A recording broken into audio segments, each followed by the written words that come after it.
The community, eminent now. Don't not somebody thinking, well, he might do this because he had his record. You talking about And the the other 18-year-old thing, got if shot he's and not a killed flight by the risk, police. He was every time he's getting been ready to shoot arrested, the he police shows up allegedly for court. when the police So shot him first. That's what the they're judge is talking right about. Let's hear from it. by releasing a poor person.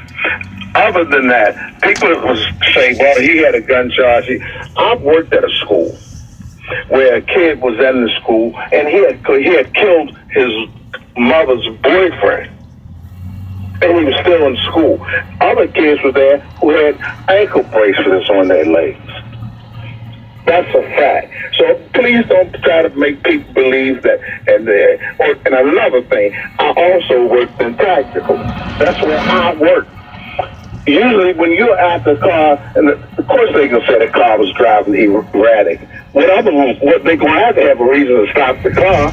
So usually when they go after a car and the first people bail out, they really want the driver more than anybody else. They wanted this boy. That's why if you look at the video, they was calling his name. The whole time he was running, they was calling his name, so obviously they knew him. If they knew him, knew where he lived, they knew they could get him at any time. When the boy was running, I'm watching the video, and I've been in chases, I've chased people. I'm not going to get that close to a person with a gun in their hand where they can turn around and put me in danger. Since broad daylight, all they said, give me Foxtrot. You're running this way, that way, whichever way. North Fork, Gilmore, South Fork, Curry, whatever. They didn't have to get that close. And if you're running, and if you're looking back to see where the police are, you got the gun in your hand. If you turn your shoulder and to the right, naturally the gun going to turn with you. I didn't see that boy pointing that gun at the police. So let's stop that lie.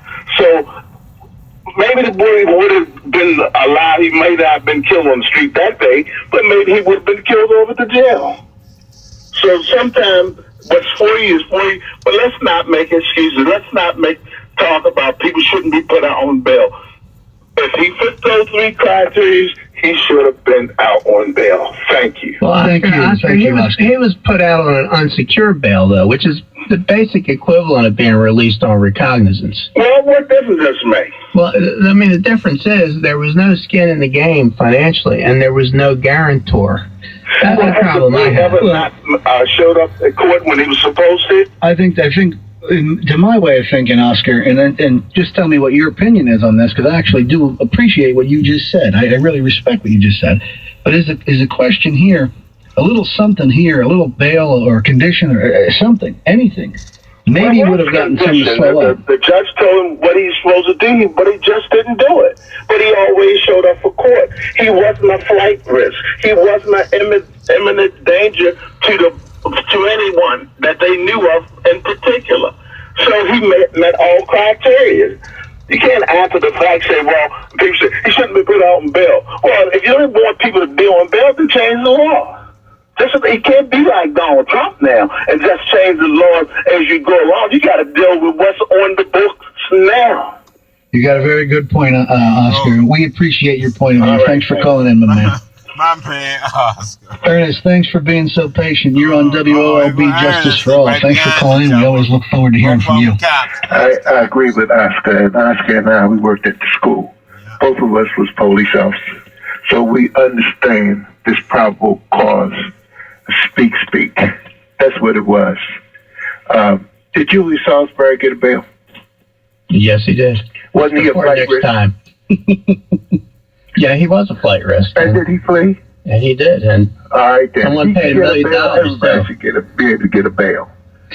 He got a bail, and everybody knew he wasn't going to show up for court. It was already determined. I think it was Fred Frank that issued the bail, and as soon as he got out, bam, he was gone. But I Ernest, think they know where he is.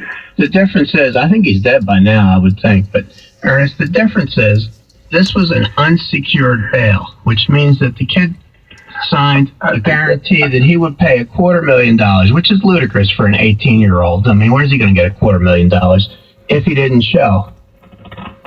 And so it wasn't a real bail. It was a release on recog. Well, I think Oscar covered that. You keep going over the same thing. Oscar covered that.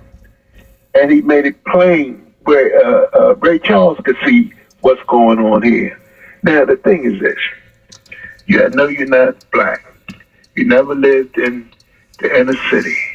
You never lived in these homes where they had asbestos and all the rest of that crap in it. Well, that's not true, but that's beside the point. I mean, I had asbestos in my house, Billy. I live in a 140-year-old house. Some people are affected, just like Freddie Gray. He sued and he got money for it. He was under a study. A lot of the young people was in houses. They were under a study under Johns Hopkins. They knew these people were in these affected houses. They knew it would be a consequence with them if you put an infant baby in those asbestos houses.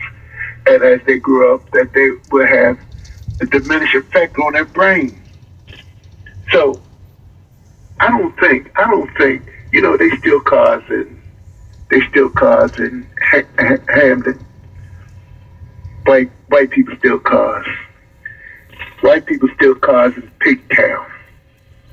I've never heard of an incident where a white person stole a car in Baltimore City. I might be wrong, where the police roll up with the same kind of incident and shoot them and kill them. This Officer Kincaid, if it's the same Kincaid that I've known over the years, the Kincaids, they have a long history of policing in the Baltimore City Police Department. Many of their families have been in the police, and I'm sure they've talked over a lot of stuff. So, like Oscar said, this boy didn't have to be shot. If he ran away, you know who he is. You seen him, and plus they was looking for him. That's the bottom line. I don't have any doubt that there was some history with this kid. I think that's absolutely true. They were looking for him, so that's why they were in plain clothes, and that's why they pulled the car over. That's why they stopped the car. They probably was angry because he kept getting out on bail or no bail or what. And it was aggravating to them. Say, we keep locking this guy up and they keep sending him out, and we're gonna just keep on locking him up. They was looking for it. It was a special. It wasn't the police on patrol. This was a special unit, and in the special unit, they point out people who they're looking for all the time. Well, what do you know? Hey, I gotta go get inspected. At 2 o'clock. Don't worry, just said. Oh, I had at 2 o'clock, I just got it done. okay. I'll get ready to go back and clean the car. Okay, I'm good. Yeah, he's a good guy. All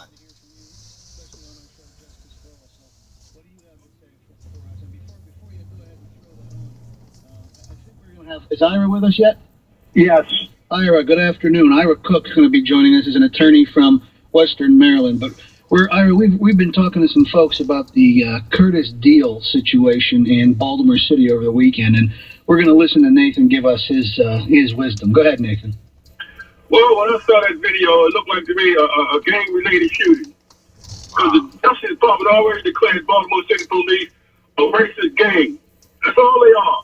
They're a racist gang of white boys and Uncle Tom Negroes whose favorite thing is to shoot down black people. Majority of police in this country are a gang of the blue gang who enjoy shooting down black people. They know they'll get away with it. That's what I saw. I saw a gang relate two gangs. The young guy was on the gang and the police is a gang. They shot that boy. They didn't have to, like Oscar said. They knew he lived there. They could have went and got him. But this culture of policing in America, every show you see on TV is about police killing people. And these white boy police think they on television.